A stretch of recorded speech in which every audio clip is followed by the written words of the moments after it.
The smell of antiseptic filled the room. Machines beeped wildly. A woman's faint cry broke the silence. "Abigail, stay with me." Jay's voice trembled as he held her hand, his knuckles pale from the pressure. Her face was drenched in sweat, her body weak, her hospital gown stained with blood. "I'm sorry. The baby?" she whispered, her voice fading, eyes rolling back. "Don't you dare close your eyes." Jay barked, but it wasn't anger. It was fear. The kind of fear that grips a man who has seen death too many times and can't bear to lose one more soul. Especially her. Doctors rushed in, pulling him back, shouting orders in Korean. The hallway blurred. His bodyguards stood frozen by the door, their eyes filled with shock.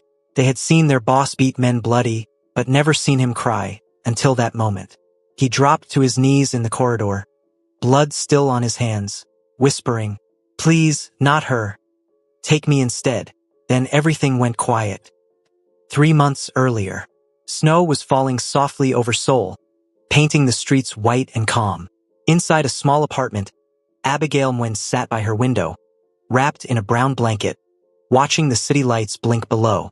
Her laptop screen glowed, showing a paused Zoom meeting and a folder of unfinished designs. She was 7 months pregnant. Alone. Her phone buzzed. A reminder from her health app. "Drink water. Baby needs you strong." She chuckled faintly, rubbing her round belly. "I know, little one. I'm trying." That night had been long. Her feet were swollen. She missed home, her mother's laughter, Nairobi's sun, and her old life before Daniel. Daniel Miho. The name still stung. The man who once kissed her forehead every morning now pretended she didn't exist. He had left the moment she told him she was pregnant. His mother had called her a mistake. His father had offered her money to go back to Africa quietly. She refused, so she stayed, worked remotely, survived on savings, and talked to her unborn child as if it were her only friend. That evening, she felt a strange urge, a mix of sadness and courage. She put on a soft pink robe, styled her curly hair, and stood in front of the mirror. Her bump was round and beautiful. She smiled through tears. "You and I, baby, we're doing fine," she whispered. She took her phone and snapped a photo, simple but powerful. Her hand rested on her belly, her eyes soft and hopeful. She typed a message. "I know you miss me, Danny. I just wish you could see how beautiful this bump has become. I don't want money or pity. I only wish you were here to help with groceries and baby things. We still love you." She hit send, but didn't notice her fingers had slipped 1 digit wrong in his number. Miles away, in a penthouse overlooking the Han River, Han Jae-min sat in his office. His shirt sleeves were rolled up, his tattooed arm resting against the window. A glass of whiskey untouched beside him. His phone buzzed. Unknown number. He frowned, then read the message. The picture loaded slowly, a glowing black woman, heavily pregnant, smiling softly despite the sadness in her eyes. His breath caught. For a moment, the world stilled. He reread the text, each word piercing deeper than any bullet ever had. "I don't want money. I only wish you were here." Jay had spent years trying to have a child. Doctors had called it impossible. His ex-fiancée had left him, whispering that he was less of a man.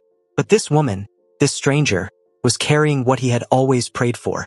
And someone had dared to leave her? He felt something he hadn't felt in years. Remorse. That night, he couldn't sleep. Her image haunted him, her strength, her vulnerability, that soft glow of motherhood. He called his hacker. "Find out who she is, where she lives." "Boss, why? Just do it." The next morning, Abigail woke to a knock. A soft one at first, then firmer. She tightened her robe and opened the door halfway. There stood a tall Korean man in a black coat, holding a massive bouquet of red roses, the kind that looked like they belonged in movies. Behind him, 2 men in suits carried bags, baby essentials, groceries, even diapers. Her jaw dropped. "Excuse me, are you at the wrong door?" Jay smiled faintly. "No, Miss Abigail. I think fate sent me to the right one." Her eyes widened. "How do you know my name?" He lowered the flowers. "You sent me a message last night. It wasn't meant for me, but I think it was meant for me." Her heart skipped. "What do you mean?" "That message was for—" "I know," he interrupted gently. For someone who didn't deserve it. She took a step back, hand on her belly. Who are you? He looked at her with soft, piercing eyes. Someone who knows what it's like to want a child so bad. It hurts. Silence. Her throat tightened. He handed her the flowers. For your courage. And for the little one. Something inside her cracked. Not from fear, but from the warmth she hadn't felt in months. She let out a shaky laugh. Are you sure you're not crazy? He smiled slightly. A little. But only for people who deserve kindness. That was the day their story began. The day a wrong number became the right destiny. Neither of them knew how much love and pain that single message would bring. Or that the man standing at her door was the same one who would one day carry her bleeding body through a hospital corridor, begging heaven not to take her away. Abigail kept replaying the moment at her door. A stranger. Roses. Groceries worth a month's rent. And that mysterious calm in his voice. For 2 days she convinced herself he'd made a mistake and would never return. But on the third morning, just as snowflakes began to drift past her window, the doorbell rang again. When she opened it, there he was, Han Jae-min, holding a thermos. I didn't know what you eat for breakfast, so I brought soup. My sister says it's good for pregnant women. You came again? She asked, half amused, half alarmed. He nodded. You looked lonely the other night. I'm fine, she lied. People who are fine don't stare at their phones for 10 minutes before sending one text, he said gently. It was the first time someone had looked right through her armor since Daniel left. She tried to close the door. He caught it, not forcefully, just enough to make her pause. 5 minutes, he said. If you don't like my soup, I'll leave forever. The smell of seaweed and beef filled the apartment. She tasted a spoonful and gasped. Did you make this? He shrugged. I ordered it and told the chef not to use too much salt. She laughed. Really laughed. For the first time in months. You're strange. So they tell me. They sat across from each other, the heater humming softly. Jay studied the little trinkets on her shelf. A wooden giraffe, a Kenyan flag keychain, a photo of her smiling parents. You miss home, he said. I miss being understood, she whispered. He didn't respond. He just watched her, memorizing the way she held her belly, the way her eyes dimmed when she mentioned loneliness. When he finally stood to leave, he placed a small envelope on the table. For tomorrow's groceries, he said. She pushed it back. No, I'm not your charity. It's not charity, he replied quietly. It's peace of mind. Peace of mind for who? For me. He kept coming back. Once with baby lotion. Another time with a heater because hers made funny noises. Then with a tiny stuffed bear that said Sarangi when squeezed. Sometimes he stayed 10 minutes, sometimes an hour. He never touched her. Never crossed a line. Only talked. About Seoul's hidden cafes, about his sister Unseo, about how he used to dream of a family dinner table that never existed. Abigail found herself waiting for his knock. One afternoon, she teased him. You act like a husband who lost his way home. He smiled. Maybe I found the right home by accident. Her cheeks warmed. You're impossible. Only when something matters. Unseo warned him. Appa, this woman isn't part of your world. Don't ruin her peace. Jay looked at his reflection. My world is already ruined. Maybe she's the only pure thing left. But trouble never stayed quiet around him. His men whispered about rival gangs watching the building. Mr. Kim Dail suggested he end the visits. Boss, people talk.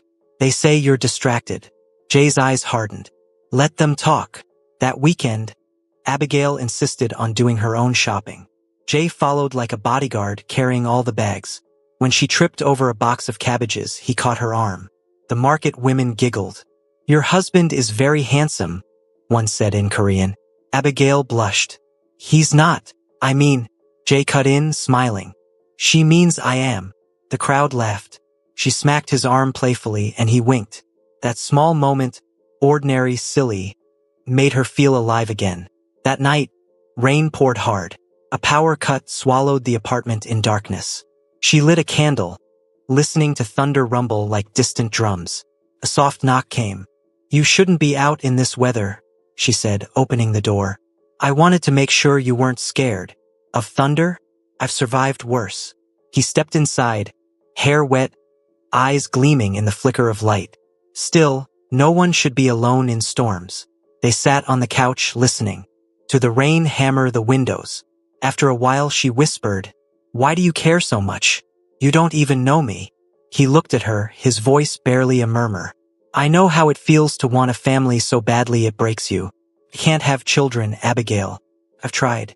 For years." Her breath caught. "You can't." He shook his head. "Doctors confirmed it. But when you sent that photo," it felt like hope knocking again. Silence wrapped the room. Then she reached for his hand. "Maybe hope didn't knock. Maybe it sent you to deliver it."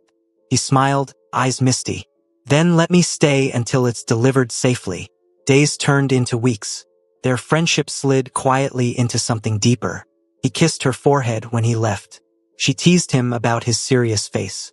He talked to her belly, calling the baby little miracle. At night, she would lie in bed replaying his voice, the way it softened when he spoke to her. And Jay, in his cold penthouse, found himself smiling at the smallest things. The sound of her laugh in his memory, the smell of her apartment still on his coat. He had handled diamonds, weapons, and deals worth millions. But nothing had ever felt as precious as hearing her say, "Good night, Jay." Then one afternoon, as Abigail scrolled through her emails, a new message flashed on her screen. From Daniel Miho. "I saw your picture online. You look happy. Are you still in Seoul?" Her fingers trembled. The man who abandoned her was back, and fate once again was preparing its storm. Abigail stared at the screen, still rereading the text. From Daniel Miho. Her breath caught somewhere between her ribs and her throat. The cursor blinked beneath his message like a heartbeat she didn't want to hear. "I saw your picture online. You look happy. Are you still in Seoul?" For a long minute she just watched the words, not answering, not deleting, just remembering.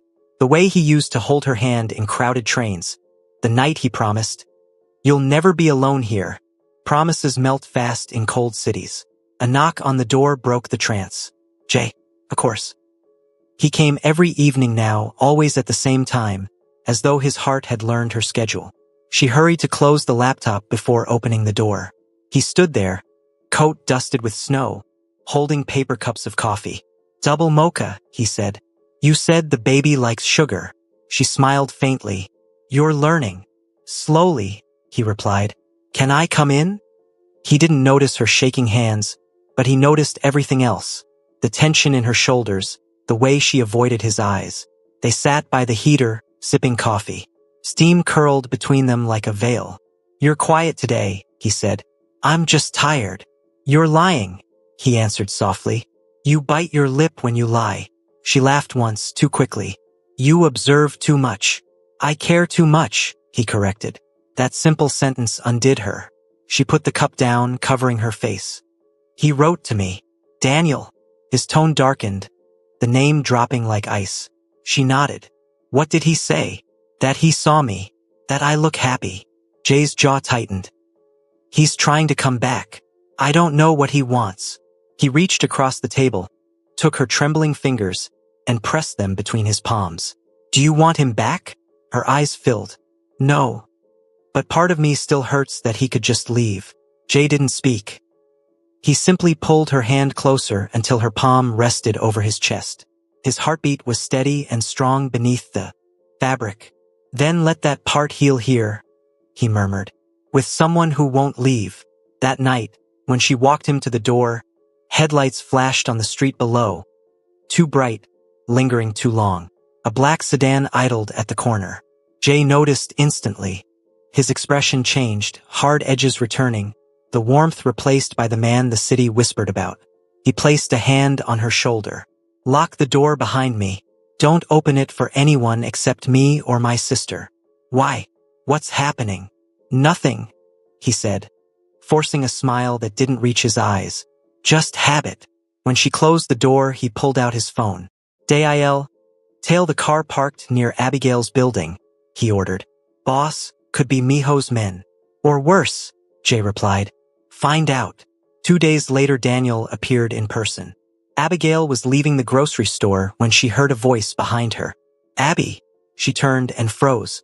Daniel stood there, hands buried in his pockets, guilt written all over his face. He looked thinner, older, yet his eyes still had that charm that once convinced her the world was safe. "What are you doing here?" she asked. "I've been trying to reach you. I made a mistake." She almost laughed. "A mistake? You left me when I needed you the most." "I was scared," he said quickly. "My parents." "Your parents didn't love me," she cut in. "You didn't defend me. You walked away." He stepped closer. "Let me make it right. We can raise the baby together." Something inside her wanted to believe him, but another part remembered the man who'd been at her door every evening with soup, laughter, and warmth. "Go home, Daniel," she said firmly. "It's too late." When she turned to leave, he grabbed her arm. That's when Jay's black car pulled up beside them. The door opened, and Jay stepped out wearing his long coat, calm but dangerous. "Let go of her," he said quietly. Daniel froze. "Who are you?" "The man you should have been," Jay replied. People around the store stopped to stare. Jay didn't raise his voice. He didn't have to. His presence was enough. Daniel released her arm instantly. "Abigail," Jay said, holding out his hand. "Come." She hesitated only a second before taking it. As he guided her into the car, Daniel shouted after them, "You think she'll love someone like you?" Jay turned slightly, eyes cold. "She already does." Inside the car, silence hung heavy. Jay's hands gripped the steering wheel. His knuckles were white. "You shouldn't have had to see that," he said finally. "You came just in time," she whispered. He exhaled slowly. "I almost lost control." She studied his profile, the calm mask, the faint scar near his temple, the storm beneath his eyes. "Who are you, really, Jay?" He didn't answer at first. The city lights flickered across his face like shifting truths. Finally he said, "A man who's done many things he isn't proud of. But I'll never hurt you." She believed him, though she couldn't explain why. Maybe it was the way he said never, not as a promise, but as a vow carved into his soul. Back at her apartment, she thanked him.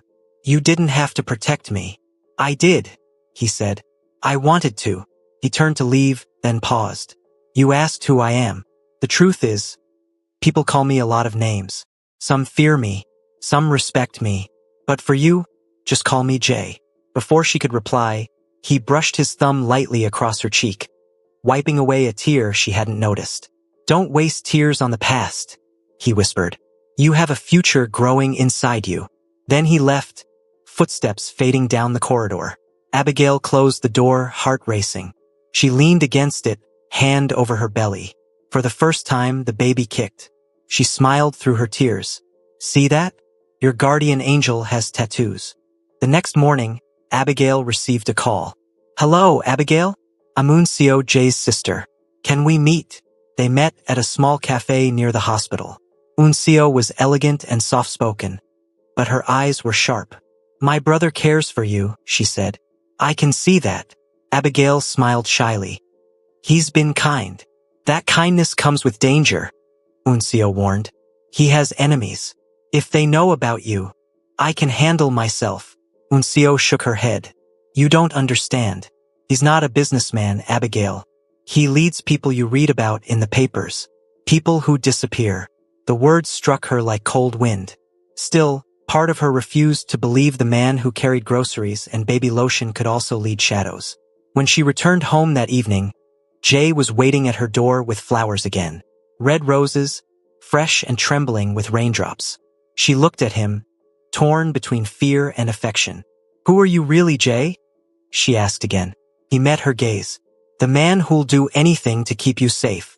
Later that night, thunder rolled once more across Seoul. He stayed until she fell asleep on the couch, her head resting on his shoulder.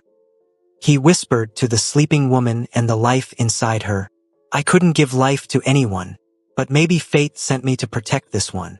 Outside, the same black sedan from before idled in the shadows. Inside sat Daniel, eyes burning with jealousy as he watched the lights in Abigail's apartment. He wasn't leaving again, not quietly, and somewhere far below that calm surface, Jay's enemies were also watching. The city was holding its breath. Abigail couldn't sleep that night. Even though her body begged for rest, her heart kept replaying the way Jay had looked at her. Not like a stranger, not like a man doing charity, but like someone who had been waiting his whole life for her to appear. The following morning, she found herself in front of her closet, wondering what to wear. It wasn't a date. Couldn't be. Yet she caught herself brushing her curls twice and applying lip balm before stepping out. She laughed at her reflection. "You're pregnant, Abby? Not on Tinder," she murmured, shaking her head. Outside, Seoul was calm. A silver morning after a light rain.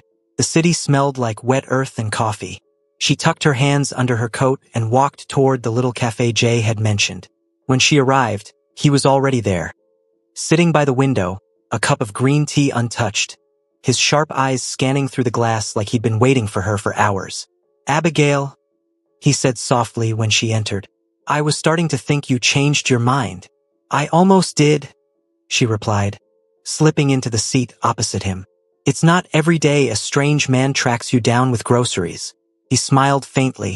"You make it sound worse than it is." "It is worse," she teased. "But I'll forgive you if the breakfast is good." He chuckled, signaling the waiter. "Deal." They ordered pancakes and omelets. The silence that followed wasn't awkward. It was heavy with curiosity. Jay's gaze softened as he looked at her belly. "How far along are you?" he asked. "Almost 6 months." He nodded slowly, fingers tracing the rim of his cup. "Does it hurt to be alone?" The question caught her off guard. She looked at him, this strong, quiet man with a face that carried too much sadness for his age. "Some days more than others," she said truthfully. "But I'm learning to live one heartbeat at a time." Jay looked down. "You're strong." "I have to be." He looked back up. "No, you choose to be." That made her blush. Nobody had ever said it like that. For the rest of breakfast, he made her laugh. Something she hadn't done in months.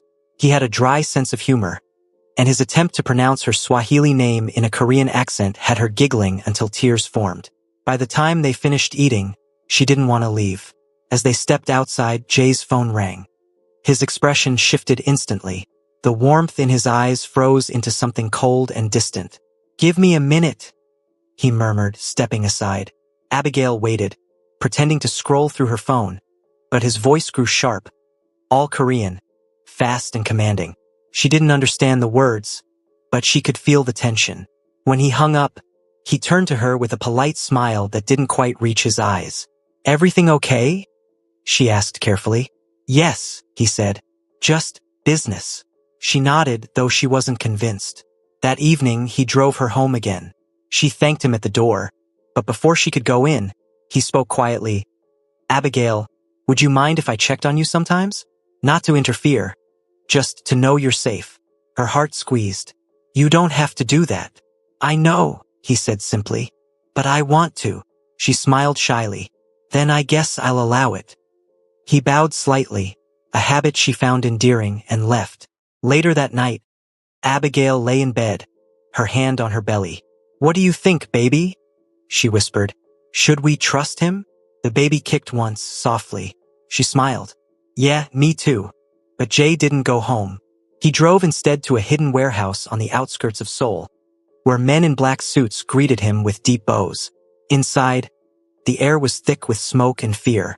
A man knelt before him, trembling. "Boss, we didn't know she was connected to you." "She isn't," Jay said coolly, removing his coat. "But she will be.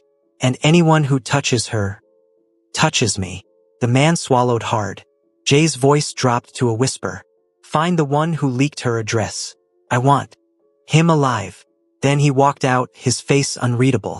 When he stepped back into his car, his phone buzzed. It was a message from Abigail.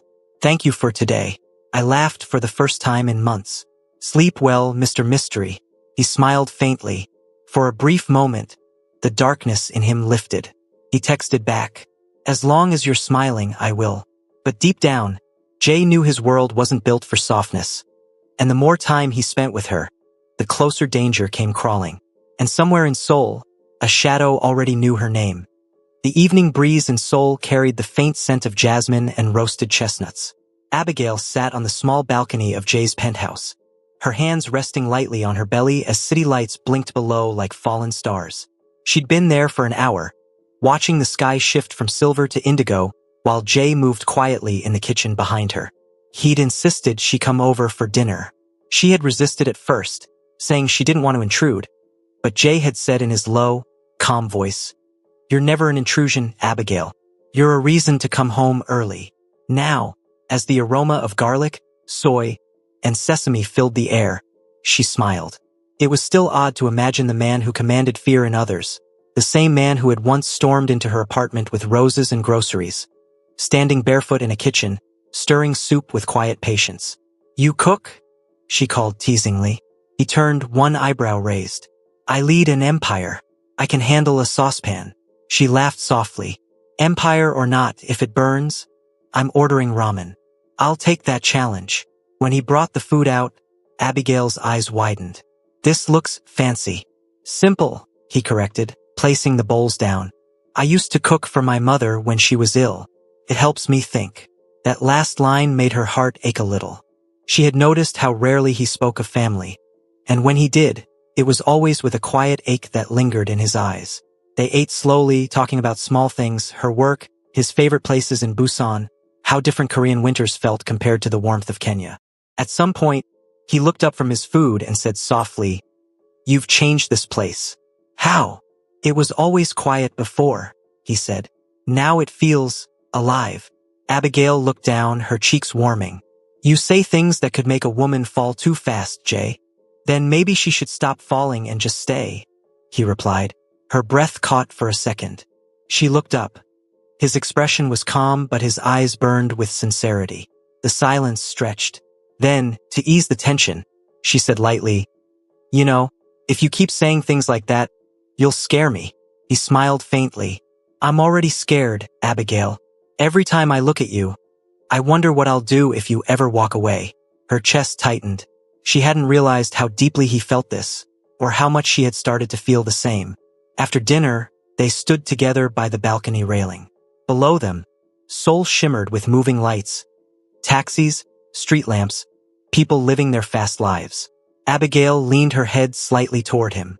"You still think about it a lot, don't you?" she asked softly. He didn't pretend not to understand. "Infertility," she nodded. He exhaled slowly, his hands tightening around the railing. "It's a kind of silence you learn to live with, like a room that will never have sound again." Her heart broke for him.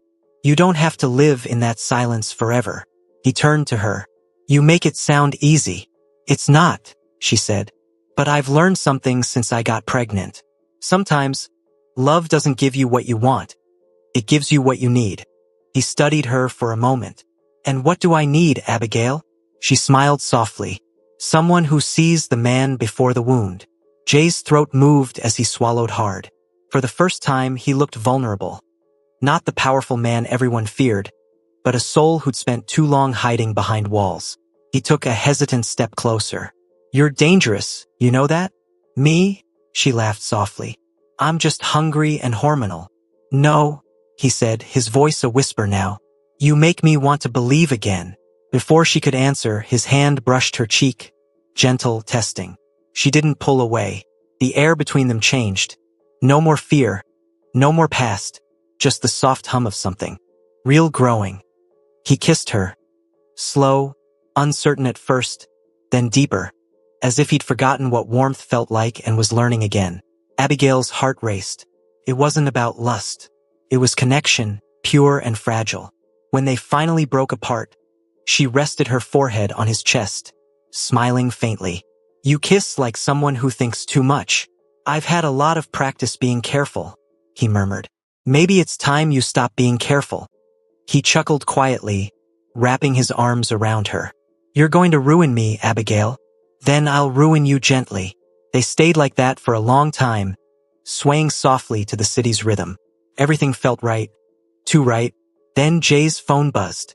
He ignored it at first, but it buzzed again. When he glanced at the screen, his expression darkened instantly. Abigail noticed. "Bad news." He hesitated, then slipped the phone into his pocket. "Just business." But when she turned away, he quickly opened the message again. A blurred photo of him and Abigail on the balcony, taken from a distance. Beneath it, a single line. "You're getting too comfortable, boss." Jay's jaw tightened. Whoever sent that message wasn't just watching, they were close. He turned to look at Abigail, who was smiling softly, one hand on her belly, humming a tune from home. He whispered under his breath, "No one touches her." That night, while she fell asleep on his couch, he made quiet calls to his men. Orders, warnings, plans. The world she didn't know still moved in shadows, and he'd do anything to keep it from reaching her. Because for the first time in years, Jay felt something like peace. And that peace had a name, Abigail. Hello besties, love came knocking, but can they survive what's next? Don't miss episode 2. Kindly like, subscribe and share.